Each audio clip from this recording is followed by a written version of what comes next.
Il était une fois une poule pas comme les autres. Il était une fois une poule pas comme les autres et un cerisier. Dans ce cerisier, il y a un nichoir. Dans ce nichoir, il y a Pénélope. C'est comme ça que s'appelle cette poule. Mais cette poule, si elle n'est pas comme les autres, c'est parce que sa crête est en chocolat blanc, que son cou est en chocolat au lait, que le reste de son corps, lui, est de chocolat noir, et que sur ses ailes, il y a des petits points noirs qui ne sont autres que des bonbons. Pénélope attend qu'on la trouve cachée dans son nichoir. Aujourd'hui, c'est Pâques. Tous les enfants sont dans les jardins avec leurs paniers et ils cherchent des œufs, des lapins, des cloches en chocolat. Pénélope, elle s'est mise dans le nichoir, dans le cerisier, bien cachée pour être sûre d'être la reine de Pâques, pour être sûre d'être trouvée la dernière. Les enfants cherchent partout, elle les entend rire, elle les entend crier. Chaque fois qu'il y en a un qui trouve un œuf, une cloche ou un lapin en chocolat. Elle entend un petit garçon qui dit « Je vais voir dans le cerisier !» Elle se dit que c'est son tour. Mais elle n'a pas envie d'être trouvée tout de suite. La main fouille dans le nichoir. Pénélope, elle se recule un petit peu. La main ne la touche pas. « Non, il n'y a rien ici !»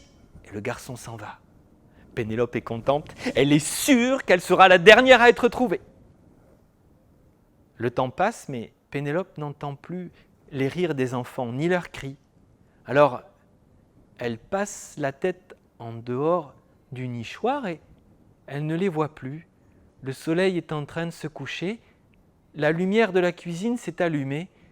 Les enfants sont en train de vider leur panier rempli d'œufs, de cloches, de lapins au chocolat.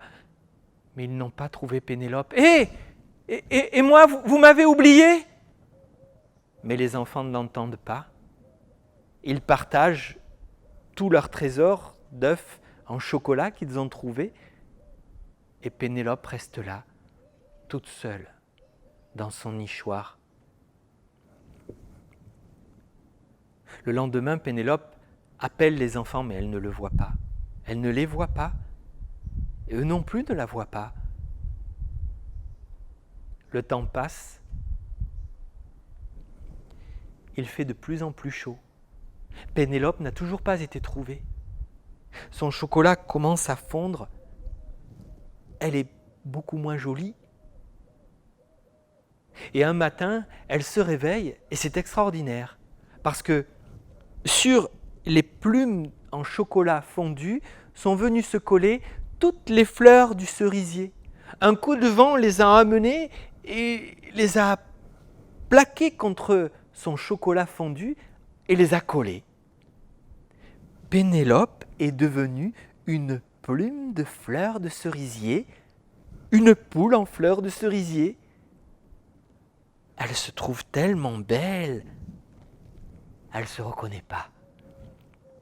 Alors, la voilà qui se met juste devant le nichoir, elle ouvre ses ailes et elle ferme les yeux et elle s'envole. Elle profite des courants d'air chaud. Elle passe par-dessus les rambardes des jardins. Pénélope s'en va courir le monde et voyager.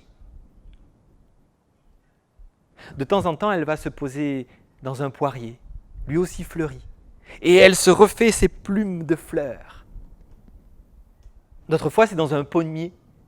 Et là, ce sont des fleurs de pommier qui viennent se coller sur ses plumes en chocolat.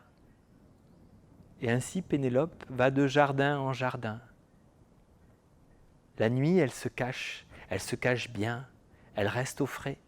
La journée, elle vole et elle voyage. C'est depuis ce jour que Pénélope pend un œuf dans chaque jardin. Un œuf en chocolat, tantôt au lait, tantôt chocolat blanc, parfois chocolat noir, mon préféré. J'espère que vous saurez trouver les œufs de Pénélope. Quant à moi, je suis passé par des prés où les cerisiers avaient fleuri. Quant à ce conte, lui, il est fini.